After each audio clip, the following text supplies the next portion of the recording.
Welcome to Same But Different, where we talk about movies, entertainment, brand new entertainment and movie news that you might not know about. That's what we're going to do today. We're going to tell you about some news that came out in the past week or so, just to catch you all up.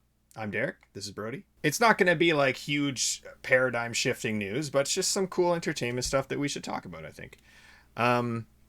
First and foremost, I just want to get right into it. And you're familiar with this. Iron Lung. Markiplier's Iron Lung. All right. It came out over the weekend. And it is performing way better than anybody thought it would. Especially Markiplier himself. He's been making videos of tearing up and being just so flabbergasted. Just to give you guys an idea and chime in if I get anything wrong, because I feel like you know more about this than I do, but Iron Lung is like a 1 to 2 hour video game, indie video game.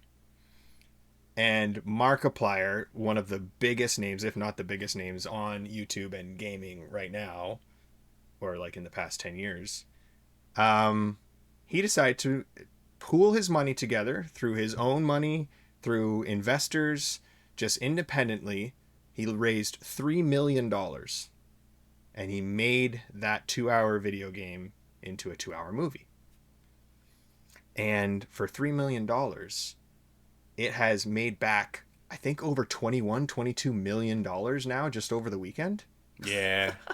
I think opening night, it even beat out Send Help and then quickly fell because everyone went to see it on opening night. But yes. Crazy. It fell from grace very fast, but the amount of support for not only independent filmmaking, but like this renaissance of YouTubers making films is incredible. Yeah, beat out Send Help, which is technically a Disney property because it's Fox Studios or 20th Century Studios. Oh. And that was like a $40 million movie or more with Sam Raimi writing and directing it and producing it. And it also beat out, and I hate to mention it, but that stupid Melania documentary. Get wrecked. Go home. Brett Ratner, what are we doing? Yeah. Where are we in history? Like, ugh. What? But like, if somebody came up to me and said like a Melania documentary is coming out, guess who's directing it? Brett Ratner would probably be on my like top 3 guesses. It's so stupid. I didn't know it was happening until it was out. Yeah. So I'm on the right side of the internet, apparently. Yeah, and not to get too off course, but like, it did not do well at all. But for some reason, the White House is saying it sold more tickets than Star Wars.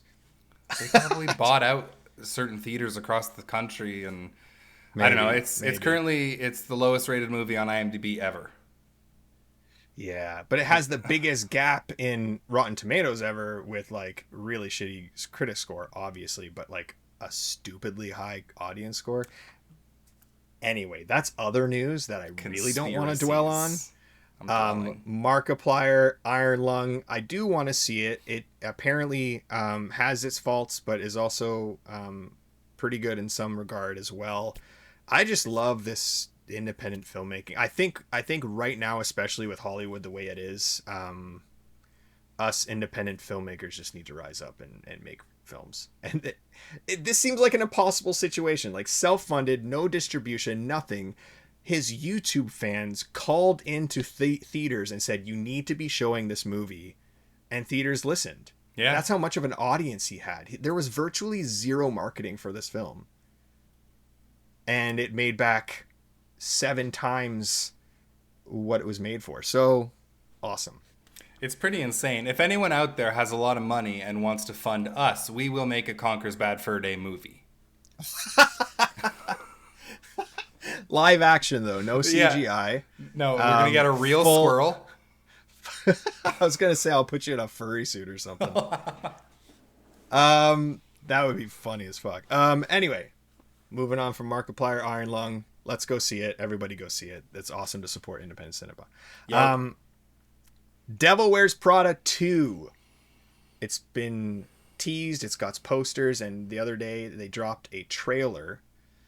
I just wanted to get your thoughts on, like, it holds a special place in a lot of people's hearts. This is a legacy sequel because it's been so long, or would we just call it a sequel? I don't know. It's probably just a sequel, right? 20 years or I think something it's like that. You know what? You're right because there's not necessarily any new cast members. It's all the original cast members coming back. Legacy sequel would be like a new cast, but like the originals pop up once in a while. Right. So let's call it a sequel. 20-ish years later, none of them look like they aged, even a single day. Crazy. What? How? Hollywood money, baby. How is that possible? Unbelievable. I love sequels. This might be a hot take, or I don't know, but I love sequels that come like so many years later. I think it's pretty cool. I think it's pretty cool getting the old gang back together and doing some fan service. I think it's cool. I think it's just people having fun.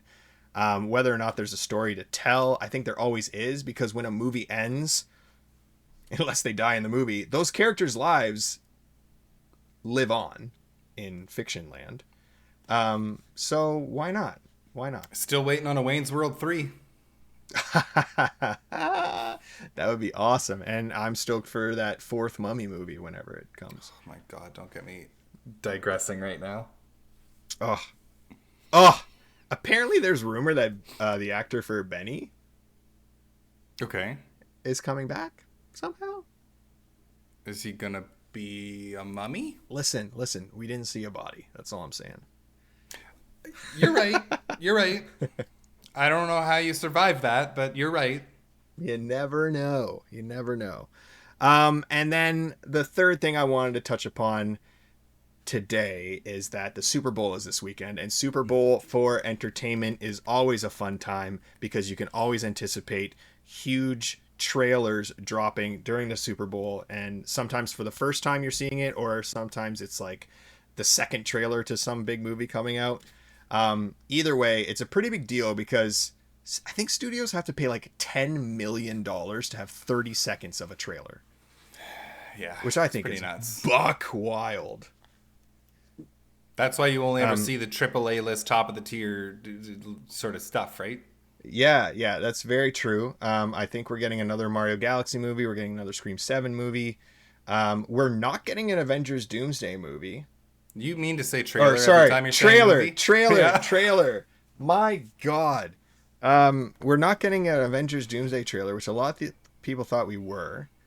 It seems like the perfect time to do it, but whatever. Yeah, what do you think? Do you watch the Super Bowl at all? And if you do you just watch it for the trailers, or? I mean, I usually watch the Super Bowl. I'm not a big football guy, but I do enjoy just the idea of the Super Bowl. It feels like it's a bigger deal to me than the Stanley Cup, and I actually do like hockey. So, like, Super Bowl's fun. The trailers, the commercials, the halftime shows, those are all, I am that bitch, and I do love that more than I love the actual sport. So I'm right there with you. Yeah. Right there with you. And sometimes the commercials are just as good as the trailers. I love a good Super Bowl commercial. I do. Yep. Me too. Yeah, I will definitely be watching for that. Yeah, I'll be watching, and I will definitely be watching the opening ceremonies too, because Green Day about to pop off. Yes. Is there a particular trailer that you're excited to see? Do you know all the trailers that are launching, or? No, do you? No. Oh. I named the ones that I did know. But I'm kind of anticipating, Scream 7. I'm so worried that whatever they release for Scream 7 next is going to spoil something, because that's Probably. what marketing does. That's what, especially for horror movies Nowadays, yeah. Give you everything. So I'm super scared about that. But what are you gonna do? What you gonna do, baby? That's it. That's all I had for news. Unless you had something that you wanted to say that really sparked your interest. It was kind of a slow news week, to be honest. Yeah, no, got nothing. Catherine O'Hara passed away. Oh. And that absolutely destroyed me. It was almost on par with like Robin Williams passing away, to be honest. Like, it's sad. One of the big ones. Yeah, it definitely hurts, and some of them are going to affect certain people more than others, but I think this is one that affects anybody who has watched a movie or television or appreciated comedy for the last, what, 30 years? 30, 40 years, yeah. And also a Canadian icon. So for us Canadians, hurts a little deeper. I don't like it, and I feel like it came out of nowhere. Yeah. I feel like I just saw her. I mean, obviously things are filmed in the past, so when we see them, it's not how they are. But I feel like I've seen her a lot in stuff, and she's fine. And she was even in recent interviews saying like, "I'm good. I'm happy to be alive." Like she seems so okay. Well, she was most recently in The Studio, Seth Rogen's, right? I never watched it or haven't watched it yet. But I think like she's got a two or three days before she died, they announced that filming for season 2 has started, and that's gonna put a damper on things. Boo! I don't like it. But life goes on. We report on it. Rest in peace, Catherine O'Hara. And we'll be back at you with some reviews and games and entertainment news shortly. Yeah.